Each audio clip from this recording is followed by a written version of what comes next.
Hello everyone, my name is Hrithik Gehlot. IBPS PO 2023 के selected candidates को एक बार फिर से बहुत बहुत कॉन्ग्रेचुलेशंस। और जिन लोगों का सिलेक्शन कुछ फैक्टर्स की वजह से इस बार रह गया है, वो लोग डिमोटिवेटेड बिल्कुल भी ना हो। हालांकि टेक्निकली मैंने भी फर्स्ट अटैम्प्ट में IBPS PO क्वालिफाई ज़रूर किया था, लेकिन उससे पहले 4 अलग अलग बैंक के एग्ज़ाम्स में कुछ 2 मार्क्स, 4 मार्क्स, 1 मार्क्स से मैं रह गया था। सो अपने उन फैक्टर्स पर ध्यान देना, बस आपके लिए इतनी सी बात करूँगा। और नेक्स्ट टाइम आपका सिलेक्शन पक्का है, तो आप लोग अपनी तैयारी में लगे रहिए। और जो लोग सेलेक्टेड कैंडिडेट्स थे उनके लिए मैंने एक भी वीडियो डाली थी, जिसमें वो सब लोग डाउट्स पूछ रहे थे कि आगे सिलेक्शन प्रोसीजर कैसे होएगा, क्या होएगा। तो इस वीडियो में मैं आप सबके वो सब डाउट्स क्लियर करने वाला हूँ। और तो चलिए, आप एक पेन कॉपी लेकर बैठ जाइए।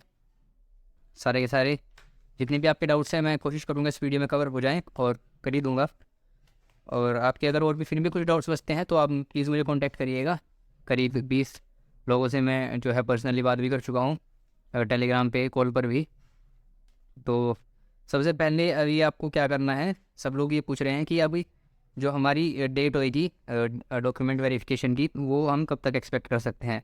तो देखो यार, इसका ना कोई भी फिक्स शेड्यूल नहीं है। जैसे कि मैं देखते आ रहा था, सबसे पहले सेंट्रल बैंक ऑफ इंडिया करवा देता था। लेकिन लास्ट ईयर ऐसा हुआ था कि हमारे बैंक की जो PU की मेरिट लिस्ट आई थी, वो सबसे लास्ट में आई थी बाकी सभी बैंक्स की अपेक्षा में। तो उसके लिए आपको क्या करना है, अपने अपने बैंक्स की वेबसाइट को चेक करते रहना है। रिक्रूटमेंट सेक्शन होएगा, उसमें उसमें लिखाएगा recruitment of probationary officers under CRP 12, I think common recruitment process 12 थी ये।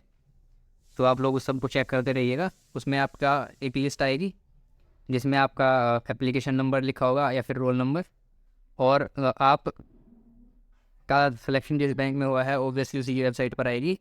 और आपकी ट्रेनिंग फिर कहाँ पर होगी, डॉक्यूमेंट्स वेरिफिकेशन की डेट्स वगैरह कहाँ पर होंगी, उसमें वो सारी आएगी। ठीक है, तो जब आप बैंक की वेबसाइट चेक करते रहेंगे, उसमें आपको पता चल जाएगा आपकी डेट्स क्या होंगी। तो अभी के लिए आप बस थोड़ा वेट ही करिए। हालांकि अगर मैं सेंट्रल बैंक ऑफ इंडिया की बात करूँ, तो ऐसा हो सकता है कि जून के फर्स्ट वीक में या फिर जुलाई के फर्स्ट वीक में जो है आप लोगों की ट्रेनिंग की डेट्स आ जाए, क्योंकि जून के लास्ट वीक में जो है वो हम लोगों की ट्रेनिंग लगी हुई है। तो हो सकता है आप लोगों की हमसे या तो पहले करवा दे या फिर बाद में करवा दे। उससे जल्दी मुझे नहीं लगता शायद हो पाएगी, बाकी हो भी सकती है, क्योंकि मुझे अब इसके लिए कुछ क्लियर आइडिया नहीं है। आप जून 1 या जुलाई 1 से मानकर चलिए कि आपकी ट्रेनिंग स्टार्ट होगी। सेंट्रल बैंक ऑफ इंडिया वालों की मैं बात कर रहा हूँ, ठीक है। उसके बाद डॉक्यूमेंट वेरिफिकेशन के लिए आपके क्या क्या इंपॉर्टेंट डॉक्यूमेंट्स है वो सब मैं कोट कर रहा हूँ, आप प्लीज़ नोट करिएगा। सबसे पहले आपके KYC डॉक्यूमेंट्स रहेंगे, आपका आधार कार्ड और पैन कार्ड, एटलीस्ट ये दोनों तो होने चाहिए। उसके अलावा आप अपना ड्राइविंग लाइसेंस रख सकते हैं। उसके बाद जब आपकी बैंक की वेबसाइट पर रिक्रूटमेंट सेक्शन का वो जो लिंक आएगा, उसमें आपकी 4 फाइलें डाउनलोड हो जाएंगी। उसमें आपका एक रहेगा करेक्टर अटेस्टेशन या फिर एंटीसीडेंट फॉर्म, एक रहेगा रिक्रूटमेंट एप्लीकेशन फॉर्म, एक रहेगा ब्लैंक फॉर्मेट कैरेक्टर सर्टिफिकेट का, और एक रहेगा सब्सक्राइबर रजिस्ट्रेशन फॉर्म, जो कि प्राण के लिए होगा, ठीक है, जो रिटायरमेंट अकाउंट नंबर होता है उसके लिए। लेकिन वो आपको ले जाने की ज़रूरत है नहीं, मैंने भी इसको प्रिंट करके लेकर गया था, लेकिन जब मैं ट्रेनिंग पर गया था तो उन्होंने वहाँ पे वो मतलब खुद से प्रोवाइड करवाया था। उसके अलावा कैरेक्टर सर्टिफिकेट्स को लेके बहुत कन्फ्यूजन है लोगों को।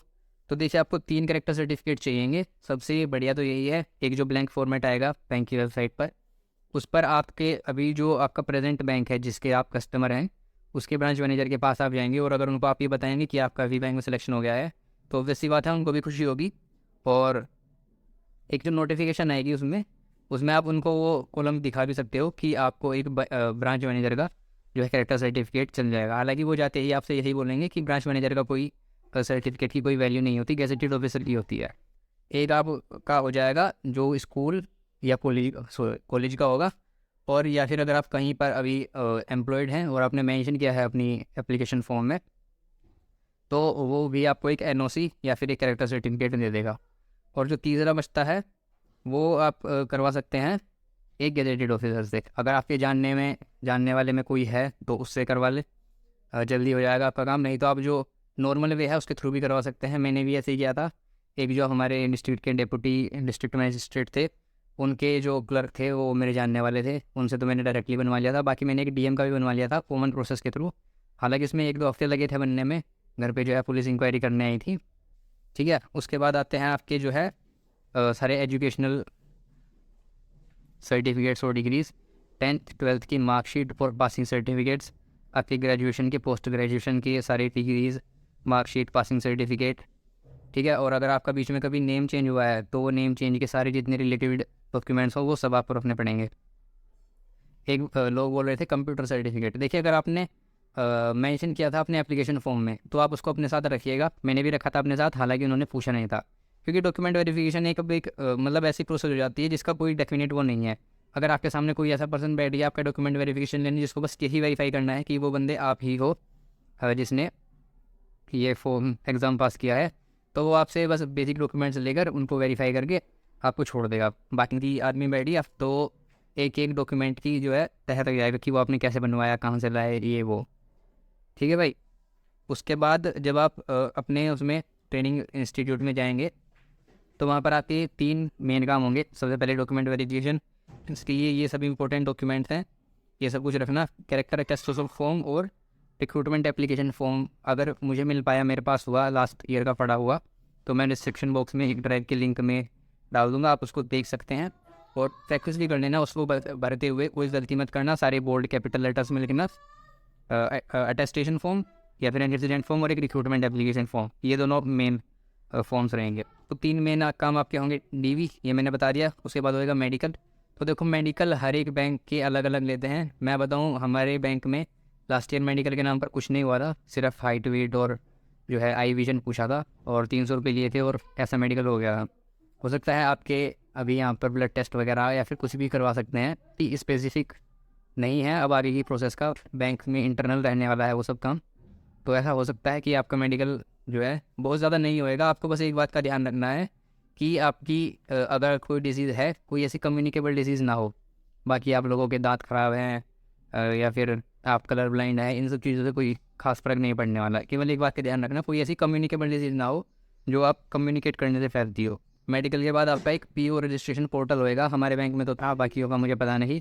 उस पर आपका रजिस्ट्रेशन होएगा, उसमें कुछ नहीं होएगा, आपको लैब में ले जाएंगे, कंप्यूटर लैब में, और एक फॉर्म जैसा रहेगा, स्क्रीन पर खुली रहेगी, उसमें आपको अपनी डिटेल्स डालनी पड़ेगी। अब मैं बता देता हूँ ट्रेनिंग शेड्यूल। मेरे बैंक का तो मेरे को पता है ही, क्योंकि मैं अभी खुद ट्रेनिंग में हूँ, बाकियों का मुझे एग्जैक्टली मालूम नहीं है। तो आपका जो ट्रेनिंग शेड्यूल रहेगा वो 2 साल का रहेगा, 2 साल का प्रोबेशन पीरियड। उसमें सबसे पहले आपका 3 वीक्स का रहेगा क्लासरूम ट्रेनिंग, जिसको इंडक्शन ट्रेनिंग भी बोलते हैं। आप लोग उस अपने इंस्टीट्यूट पे 3 इंस्टीट्यूट्स हैं हमारी, एक CBOTC कोलकाता, CBOTC भोपाल और SPBTC मुंबई। यहाँ पर तीनों में से आपको एक को जाना होगा। तो यहाँ पर आपके डीवी और मेडिकल ये सब जो होएगा, उसके साथ ही आपकी जो है इंडक्शन ट्रेनिंग या फिर ट्रेनिंग स्टार्ट हो जाएगी। 3 वीक्स की रहेगी वो। उसके बाद आपको 18 वीक्स की एक ऑन द जॉब ट्रेनिंग मिलेगी, जिसमें आपकी 12 वीक्स की रहेगी मेट्रो या अर्बन में, 3 वीक्स की रहेगी रूरल में और 3 वीक्स की रहेगी एक रीजनल ऑफिस में। इस तरह से रहेगा। उसके बाद फिर से 4 वीक्स की आपकी एक क्लासरूम ट्रेनिंग होगी, जिसमें आपकी फॉरेक्स और क्रेडिट को लेके क्लासरूम ट्रेनिंग होगी। उसके बाद फिर से आपको 26 वीक्स की ऑन द जॉब ट्रेनिंग पर भेजा जाएगा, जिसमें 12 वीक्स की एक क्रेडिट ब्रांच में, 8 वीक्स की एक फॉरेक्स ब्रांच में और 6 वीक्स की एक एडमिनिस्ट्रेटिव ब्रांच में, रीजनल ऑफिस या जोनल ऑफिस में आपको पोस्टिंग मिलेगी। इसके बाद आपकी फिर से 1 वीक की क्लासरूम ट्रेनिंग होएगी, इसमें आपको रूरल के बारे में बताया जाएगा, क्योंकि यहाँ 1 वीक की ट्रेनिंग कंप्लीट होती है आपका एज अ PO पूरा 1 साल कंप्लीट हो जाएगा। फिर जो नेक्स्ट ईयर आएगा उसके टोटल 52 वीक्स की पोस्टिंग जो है आपकी परमानेंट, वो रहेगी एक रूरल जगह पर, रूरल या सेमी अर्बन जगह में। फिर उसके बाद लास्ट में आपकी 2 वीक्स की और क्लासरूम ट्रेनिंग होगी, जिसमें आपके सारे टेस्ट वगैरह लिए जाएंगे, सर्विस कन्फर्मेशन आपको दे दी जाएगी। तो इस तरह से आपका ट्रेनिंग शेड्यूल रहेगा। अब बात कर लेता हूँ आप लोगों ने क्या क्या डाउट्स मुझसे पूछ रखे थे। तो एक मेरे भाई पूछते हैं कि वो अभी मैनेजमेंट ट्रेनी है नैनीताल बैंक में और उनको 1 साल का नोटिस पीरियड सर्व करना है, तो वो कब रिज़ाइन करें। तो भाई अगर आपको 1 साल का नोटिस पीरियड सर्व करना है तो फिर तो आप IBPS PO में जो आपका सिलेक्शन है वो तो आप ले ही नहीं पाएंगे। आपको नोटिस पीरियड सर्व करे बिना ही जो भी उनकी बॉन्ड अमाउंट होगी वो भर के आपको रिज़ाइन करना पड़ेगा, क्योंकि अगर आप आज भी रिज़ाइन दे देंगे तब से लेके अब तक आपको 1 साल तक नोटिस पीरियड सर्व करना पड़ेगा, और इतनी देर में आपके बैंक के जो है ऑफर लेटर्स आ जाएंगे जिसमें भी आपका सिलेक्शन हुआ होगा। अकोमोडेशन की बात करें तो आपको अकोमोडेशन बैंक प्रोवाइड करेगी, घर आपको खुद ढूंढना पड़ेगा, उसका जो रिम्बर्समेंट होएगा वो बैंक आपके लिए करेगी। हम रिम्बर्समेंट के लिए अप्लाई करते हैं और फिर वो हमारा जोनल ऑफिस से अप्रूव होता है। फिर हम ब्रांच से वाउचर को वाउच करके जो अमाउंट होती है वो डायरेक्ट डाल देते हैं अकाउंट में हमारे लैंडलॉर्ड की। ठीक है, चॉइस पूछते हैं क्या फ्रॉम स्टेट की या फिर टाउन की, हमारा जो है जो पोस्टिंग मिलने से पहले, तो वो चॉइस नहीं पूछते। हालांकि अगर आपके साथ कुछ ऐसी कंडीशन है, आप फिज़िकली हैंडीकैप्ड हैं, सो फिज़िकली चैलेंज है या कुछ ऐसी अगर सीरियस बात है, तो सब काम हो सकते हैं। बस ये तरीका पता होना चाहिए कहाँ पर आपको उस बात को रखना है। उसके बाद बॉन्ड पीरियड मैंने आपको बताया 2 साल का है। जितनी जल्दी आप छोड़ेंगे उतनी ज़्यादा अमाउंट देनी पड़ेगी, जितना टाइम बाद आप छोड़ेंगे उतनी कम अमाउंट आपको देनी पड़ेगी। आप जितनी ज़्यादा क्लासरूम ट्रेनिंग्स अटेंड करेंगे उतनी ज़्यादा अमाउंट देनी पड़ेगी, क्योंकि वहाँ पर आपको सबसे ज़्यादा आप पर सबसे ज़्यादा खर्चा होता है। ठीक है, एक भाई ने पूछा था कि जिम होता है क्या ट्रेनिंग कॉलेज में, तो भाई जिम रूम कोलकाता में था सही, लेकिन कुछ था नहीं उस जिम रूम में। ऐसा था जैसे किसी के जिम रूम में चोरी हो गई हो। बाकी टिकट फेयर रिम्बर्समेंट, आप जब अपने घर से ट्रेनिंग कॉलेज पर जाएंगे तब आपको जो एक्सपेंसेस आएगा वो रिम्बर्समेंट आपको नहीं मिलेगा, क्योंकि तब तक आप बैंक के एम्प्लॉय नहीं होंगे। उसके बाद आप कुछ भी ट्रैवल करते हैं बैंक के पर्पज़ से, तो वो सारे रेंट आपको रिम्बर्स होंगे, टिकट फेयर आपको रिम्बर्स होंगे। ठीक है, मेडिकल का वैसा कुछ पता चुका हो आपको। ठीक है, एक भाई ने पूछा था कि 5-6 पोस्टिंग होती हैं 2-2 3-3 मंथ के लिए, 1-2 मंथ के लिए, तो अकोमोडेशन कैसे होता है। तो यार देखो, ये एक प्रॉब्लम तो है, और अकोमोडेशन ऐसी बात नहीं है, मैनेज हो जाता है, क्योंकि जहाँ पर भी लोग नौकरी करते हैं वहाँ पर आसपास में रहने की जगहें नॉर्मली मिल ही जाती हैं, कहीं पर थोड़ी बढ़िया, कहीं पर थोड़ी बेकार। बाकी आपको बस थोड़ा फॉलोअप रखना पड़ेगा, आपका जो रेंट फ्री अकोमोडेशन है उसको अप्रूव कराने के लिए वो जल्दी से जल्दी अप्रूव हो, और आप जो है अमाउंट अपने पैसे से खर्च ना करके बैंक के पैसे से अपने लैंडलॉर्ड को दें। ठीक है, सैलरी और पर्क्स के बारे में आपको यार पहले से इतनी सारी वीडियोस पड़ी हैं, बाकी आप ट्रेनिंग कॉलेज में जाएंगे आपको ये सारी चीज़ें एक्सप्लेन की जाएंगी।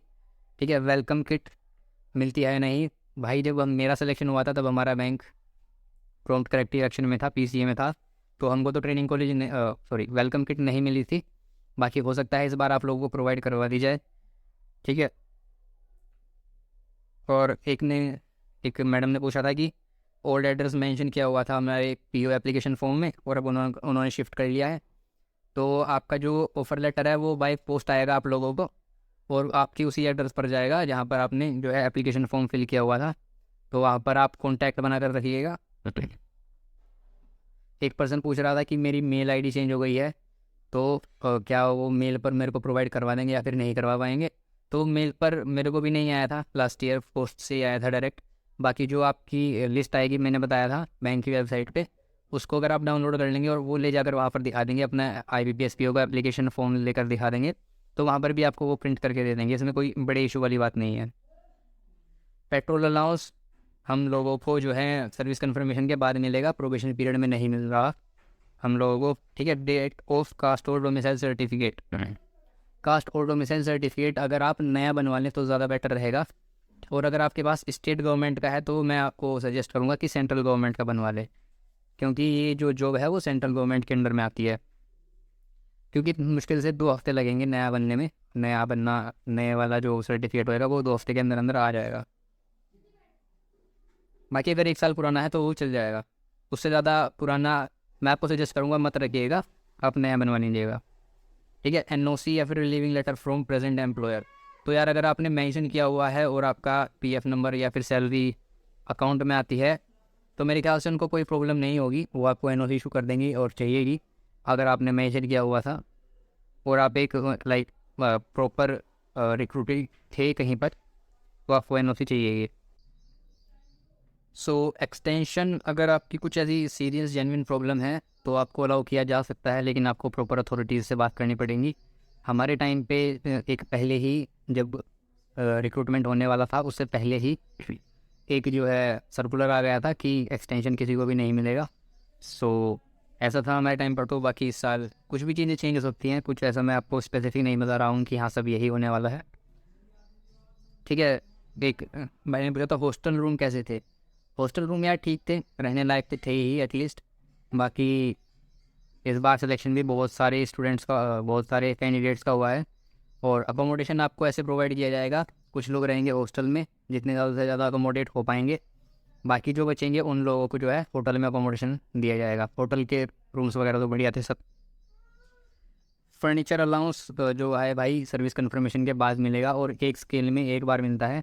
फर्नीचर अलाउंस के अलावा उसकी जो मेंटेनेंस होती है और उसको लॉजिंग का जो एक्सपेंस होता है वो भी रिम्बर्स किया जाता है। अगर कोई डॉक्यूमेंट मिस हो जाए तो क्या वो रिजेक्ट कर सकते हैं?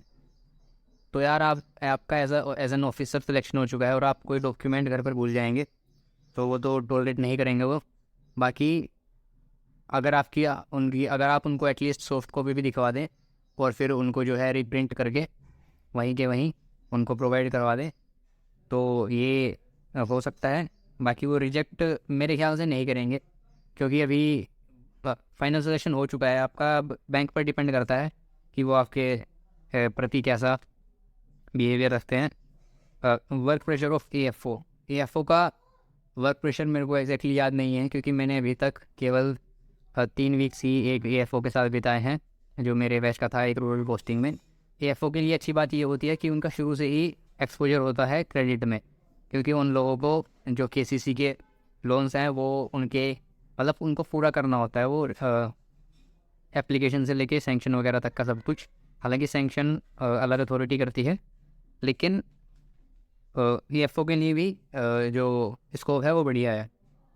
उसके बाद प्रमोशन पॉलिसी आपको बताई जाएगी यार ट्रेनिंग कॉलेज में। वही है नॉर्मली कि 3 साल के बाद आप जो है रिटर्न चैनल के थ्रू एलिजिबल हो जाते हैं प्रमोशन के लिए, और 5 साल के बाद नॉर्मल चैनल के थ्रू। इंडियन बैंकिंग एसोसिएशन जो है IBA अलग अलग एग्ज़ाम्स कंडक्ट कराती है। वो एग्ज़ाम्स अगर आप पास कर लेते हैं तो आपको वेटेज ज़्यादा दी जाती है, क्योंकि उससे आपकी नॉलेज और ज़्यादा बढ़ती है। ठीक है, क्या ऐसा हो सकता है कि PO डिमोट हो जाए क्लर्क में और बिना क्लर्क का एग्ज़ाम दिए वो जो है क्लर्क की जॉब पाले? तो भाई अभी यार ऐसी सोच मत रखो। बाकी आपने क्यों क्वेश्चन पूछा, उन्होंने खुद लिखा था आई माइट साउंड स्टूपिड, तो हाँ ऐसा हो सकता है। और मैंने खुद देखा है ऐसा, एक स्केल 2 जो है ब्रांच मैनेजर थे और उनके खिलाफ कुछ एक्शन हुआ था कुछ फ्रॉड केस में, और फिर उनको डिमोट कर दिया था क्लरिकल पे। तो ऐसा हो सकता है, कुछ भी हो सकता है। उसके बाद क्या लैपटॉप की ज़रूरत है? तो लैपटॉप की ज़रूरत नहीं है ट्रेनिंग में, बाकी आप अपने लिए रख सकते हैं। जब आप ट्रेनिंग कॉलेज में जाएंगे तो अपने साथ अपने फॉर्मल कपड़े वगैरह रखना, थोड़ी बहुत स्टेशनरी, फिर आप लोग दोस्तों के साथ पार्टी भी जाओगे तो थोड़े बहुत अच्छे कपड़े ये सब रख लेना। और आपकी जो पर्सनल केयर की चीज़ें होती हैं वो सब आपको मालूम होगा ही, थोड़ा बहुत ट्रैवल आप सब लोगों ने किया ही होगा। तो उम्मीद करता हूँ यार मैंने काफ़ी सारे क्वेश्चंस के आंसर कर दिए होंगे। अभी आपकी फिर भी कोई डाउट बचते हैं अब तो आप सब लोग मेरे कुलीग्स ही हैं। So thank you so much for watching this video. उम्मीद करता हूँ आप लोगों को थोड़ा बहुत कॉन्फिडेंस आया होगा। सो मिलते हैं नेक्स्ट वीडियो में, तब तक के लिए बाय बाय, ख्याल रखिएगा अपना।